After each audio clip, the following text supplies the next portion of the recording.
What happened last episode? Last episode we revealed we bought a new car, $17,000 sight unseen off Facebook Marketplace.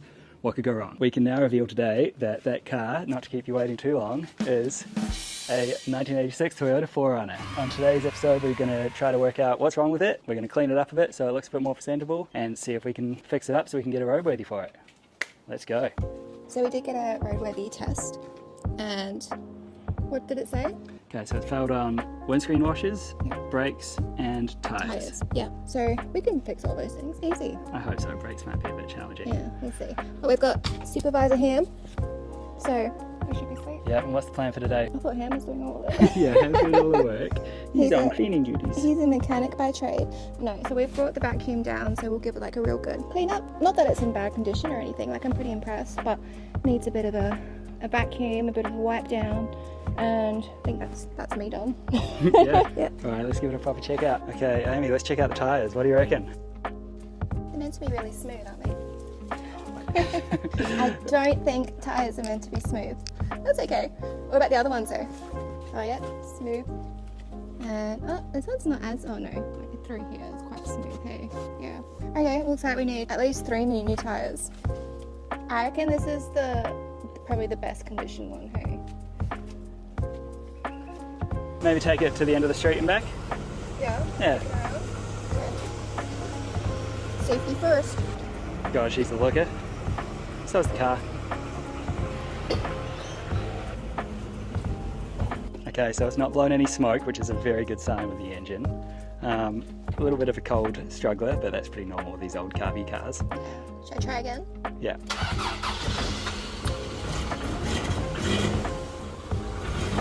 There we go. Third time every time. Okay. Okay, so the tyres are definitely shot. We'll need new tyres. We know that much now. Let's try to work out what's wrong with the brakes. It's already getting so hot. It's hot, eh? Yeah, if you come film my foot pedal, press the brake down, and then they jump down. Okay. So when you go to slam on the brakes, they sort of bit bouncy. Okay. squishy. Interesting. Something's releasing the air there, so we need to get that fixed. But other than that, pretty amazing condition, really. Secret compartment. Put your stuff in there. Yeah. Cool. What's the other one? Okay, you get 3 guesses. Tools. Yeah. Cats. Okay. Clown. I would say more wires. Oh. Oh, tools, I win. No, it's not. Yeah, it's a jack. Is it? Yeah. Oh, it's got like a bag. With more tools. Oh, it's an outdoor shower. We will throw that out. It looks like a catheter.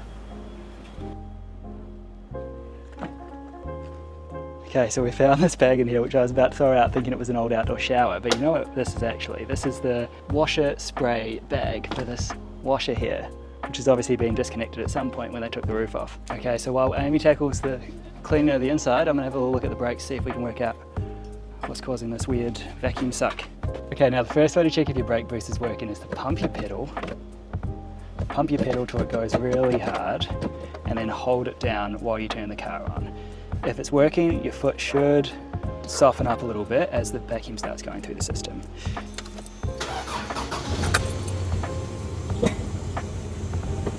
I can't really hear where it's coming from. I thought it would be. I am the car whisperer.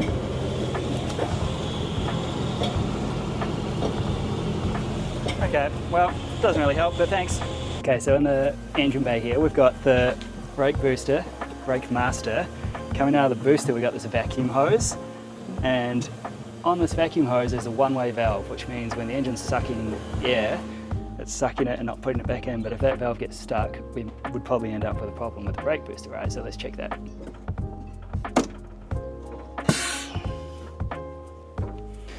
Okay, so we've removed the hose from the other end of the one-way valve. Now if we turn the engine on, we should get some vacuum through that. Okay, so the good news is one-way valve works. Bad news is that's not the problem, so it's going to be something else. Okay, so the body of the vehicle is actually ridiculously straight. It's in such good condition. Like, there's a couple little tiny dents and stuff, but at the end of the day, like, There's pretty much no rust, there's no major areas of bog we can see. The only thing is where there have been little paint chips, they've just touched them up with some touch-up paint instead of repairing them properly.